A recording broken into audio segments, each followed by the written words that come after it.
Well, first of all, congratulations on the publication of your new book, Workers and Thieves, Labor Movements and Popular Uprisings in Tunisia and Egypt. Thank you. And thanks for joining us here today. The title comes from a slogan that was used in some of the labor uprisings and before Arab Spring, the so-called Arab Spring got started. The slogan is, "A job is a right, you pack of thieves." I'm going to turn your title around a little bit, and we'll start with the thieves part. Okay. Talk a little bit about what the economy and the labor movement look like post-World War II in Tunisia and Egypt, and then we'll talk about how that changed in more recent times. Okay. So in 1944, at the Bretton Woods Conference, the allies who were about to be victorious met to discuss restructuring the Western economies in a way that they hoped would prevent a recurrence of the Depression. And at that meeting, they established the International Monetary Fund, and they established what eventually became the World Bank, and they pegged the dollar to gold at the rate of $35 equals 1 ounce of gold.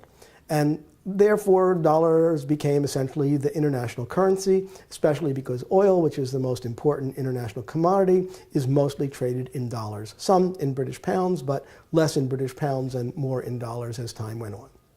So everything depended on the dollar. And also, there were lots of allowances made for economic nationalism. So, for example, America has agricultural price supports. France had all sorts of exclusions and tariffs regarding its cheese industry, and so on. A similar set of special exclusions and exceptions was made for the Global South. So this is the era of developmental economics. Countries in the Global South, not only Tunisia and Egypt, but a very, very large number of recently liberated colonies, adopted an economic strategy which is called import substitution industrialization.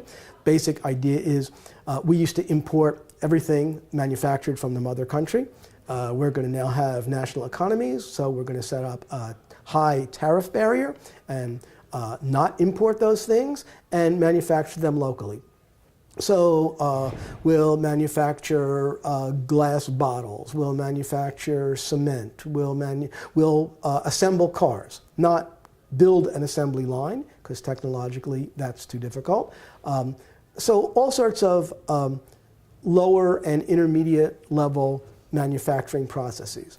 Things they had been buying from the which colonial. They had been buying everything ready-made from the colonial masters, mother countries. Yeah. So this actually worked pretty well. It led to very high rates of growth, relatively speaking, in the area of 7% for some years.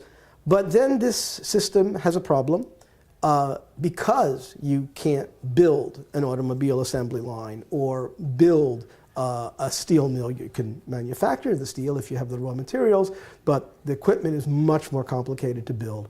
So you have to buy it in hard currency. But you don't have hard currency because setting up this high tariff barrier allowed you to produce goods that are second quality and not internationally competitive. Can't be sold abroad. So they can't be sold, and so you get into debt. And when you get into debt, here comes the International Monetary Fund, and they tell you what to do. So this, on the one hand, in the Global South, a set of built-in limitations for how developmentalist economics can work. And in the Global North, in the 1970s, a whole set of crises intersecting to bring the structure that was set up in Bretton Woods, which is sometimes called Fordism, Keynesianism. Fordism meaning mass production, high wages. Keynesianism meaning when the system gets into recession or is otherwise unbalanced, the government invests money, creates jobs, starts it up again.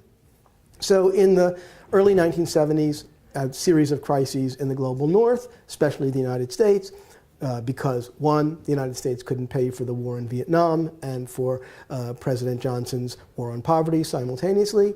Two, The rate of profit in manufacturing industries began to decline. A lot of that had to do with the militancy of black auto workers in and around Detroit. There was a thing called the League of Revolutionary Black Workers, and these guys were on strike somewhere or other in the greater Detroit or greater Midwest area every week.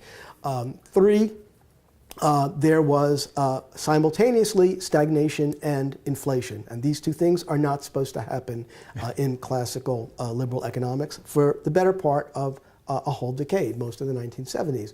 So the economy did not grow, but prices mushroomed. President Nixon, who would be an economic radical by the standards of today's Republican Party, decided to deal with this by just announcing on August 15th, 1971, that the dollar is no longer linked to gold. So previously, you're in the treasury in the United Kingdom, France, Germany, you're holding dollars.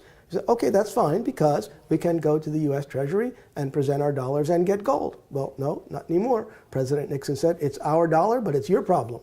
So whole new rules for the international order had to be created, and it took the better part of the 1970s to come up with what that would be. And how did that play out on the ground in Tunisia and Egypt, where they had these economies based on local production? It created a lot of jobs. They had pretty good social safety nets, actually. And so when the IMF comes marching into Tunisia and Egypt, who were also experiencing economic dislocation. Right. So they got into debt because of typically hard currency shortages. Especially a country like Egypt, which had to import more and more wheat. Today, Egypt imports more than 50% of all the wheat to make bread. Tunisia also is high import bill for agricultural products that it doesn't produce locally. So, and basic consumer items like bread, sugar, rice, chickpeas, cooking oil, heating, kerosene for heating, were subsidized, and not only in Tunisia and Egypt, but in many countries of the global south. So countries are in debt, and here comes the IMF now with old system is in the trash can. They're inching their way towards a new system, which comes to be called neoliberal globalization. And they say, okay, we will lend you money to alleviate your hard currency crisis, but you have to cut the subsidies on consumer goods. You have to privatize the public sector, which in both Tunisia and Egypt was very large. You have to cut your government budget deficit to below 2% of the gross domestic product, which means typically that health, education, social welfare services get cut. And this is where the Islamists come in, and they provide those services that the government didn't provide any longer, and they have a mass base for that reason. You have to let foreign investors come in and repatriate their profits, so basically creating these special export zones where foreign investors come. They'll create a certain number of jobs, but not any more jobs than the number of jobs eliminated from the public sector. And then they take their money home. So very little of that investment has a carry-on effect throughout the rest of the economy. So basically what happened was the rich got richer and the poor got poorer for very much the same reasons as this has happened in the United States. The number of jobs that the private sector created was not more than, and maybe even less than, the number of jobs that were eliminated from the public sector. So even when there was significant economic growth, which did happen in Egypt, not so much in Tunisia, it was a trickle-down theory, and the trickle-down didn't happen. So the thieves in your title, Workers and Thieves, are the Western banks, the International Monetary Fund, what you refer to in the book as the Washington Consensus.